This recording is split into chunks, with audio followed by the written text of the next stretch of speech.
Hi guys, my name's Seb Tudor, I'm the man on the Silver Mountain and welcome back. Today I wanted to talk about something that blew up hugely during 2016, had all manner of press attached to it and all manner of discussions, usually from the various crowds of outrage merchants out there, and that is cultural appropriation. Something that to me is such a ridiculous combination of words. The I don't. I don't. It doesn't. It's a completely ridiculous phrase, and I'm going to explain why, and I'm going to explain exactly why this shouldn't be a thing, and how it serves nobody, and all it does is lead to division and conflict. But to begin with, what is cultural appropriation? Well, people would suggest that it is people kind of using the various kind of dress, fashion, whatever, various elements of culture from a culture that is not their own.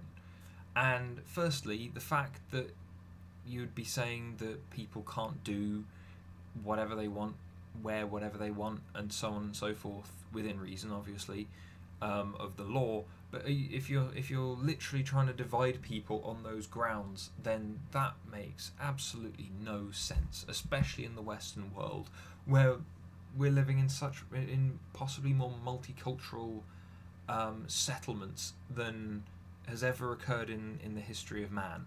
You know, it's so bizarre and ridiculous on so many different levels. But the thing is also the term is inaccurate, because the term means essentially, or at least the way that they have put it across, is cultural, obviously pertaining to culture, but also appropriation, to take something for one's own use, which is typically without their permission, which is theft. You know, they're talking about cultural theft. They're talking about depriving a culture of part of its legacy, of part of what makes up that culture, and that's a nonsense. A white guy wearing dreadlocks, for instance, doesn't prevent anyone else from wearing dreadlocks. It's just something he's decided to do by himself. Yeah, a white person wearing a kimono doesn't prevent other people from, unless they've literally stolen it off the back of an individual who was wearing it at the time. It doesn't prevent anyone from from East Asia wearing that kind of traditional dress to a degree. You know, it's bizarre. I believe I had a quick dig around. I believe one of the last like big demonstrable forms of cultural appropriation, i.e., one culture taking something away from another culture for the rest of time, was during kind of the colonial days, 1800s to 1900s, where you would have, for example, the British Museum. They found there were these urns or vases or kind of bits of pottery that had depictions of men and women having kind of ritualistic sex with animals, and this, to the puritanical Victorian individuals, was absolutely terrible, and so they literally took it out at the front of the British Museum and smashed it to pieces, turned it into powder. Now that's cultural appropriation. That's something that has been taken from a culture and then completely destroyed.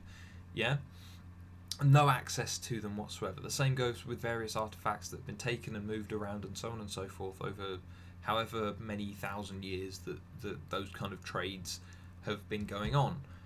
But suggesting that, for instance, I don't know, African person couldn't wear, or a black African person couldn't wear something that is traditionally white, for instance. Yeah, things like that. All of those crossovers, all those potential combinations. It's so ridiculous. It's not appropriation. If someone has liked that style and taken it on for themselves, yeah, that's appreciation. that's an embracing of another culture, or at least an aspect of another culture. Yeah, it's something that shouldn't be complained about and kind of ripped to pieces and prevented. It should be something that is encouraged.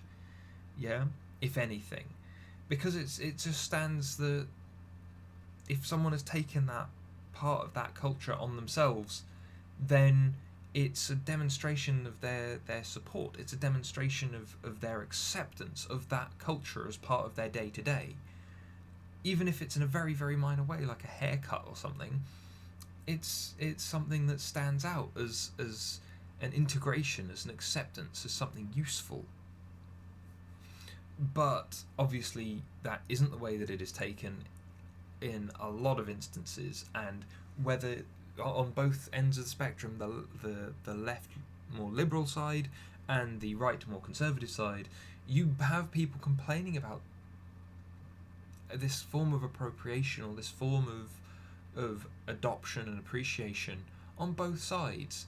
You know, you've got on the right side the extreme right, the combination leads to conflict and shunning in regards to why would you adopt this, and on the left, on the extreme left, it leads to the cries of appropriation and the one individual adopting a haircut or a particular style of dress or something like that has led to the supposed victimization of an entire culture, which is horrific for the person suffering from it, from this scrutiny from both sides, but also it's just a completely ridiculous concept that cannot exist. You cannot steal things from a culture without actively destroying that culture. And by taking on that thing from them and demonstrating your support as part of your day-to-day, that's an acceptance of it, that's an integration of it into the grander scheme of a person's life that will only ever help that culture or whatever it is survive. It will only help it be remembered. The way it stands at the moment, both sides of the political spectrum are arguing for greater levels of segregation and greater levels of damage to be done to these cultures that they claim to want to protect, or claim to want to at least, keep as separate individual cultures that are easily identified. It's a nonsense. It's bizarre to me that anyone could think that in a world that is shrinking thanks to technology and thanks to greater access to communication and transportation, that it would, that any of these things wouldn't start crossing boundaries in big ways, that these boundaries would end up dissolving and disappearing.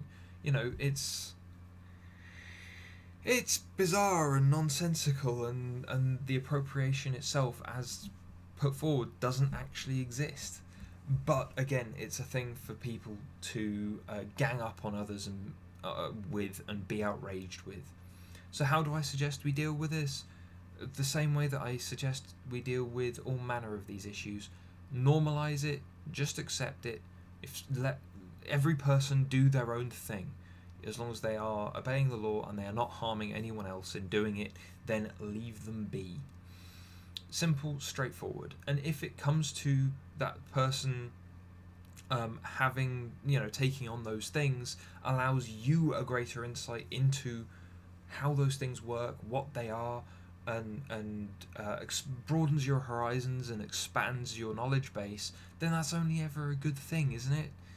But anyway, tell me what you guys think. Cultural appropriation, is it a thing? Does it exist? I would obviously say no, and I would say that the cultural appropriation that is demonstrated, that people attempt to use as evidence for its existence, is more appreciation and more just a straightforward kind of integration of different people into multicultural society. But I'm interested to know what you guys think.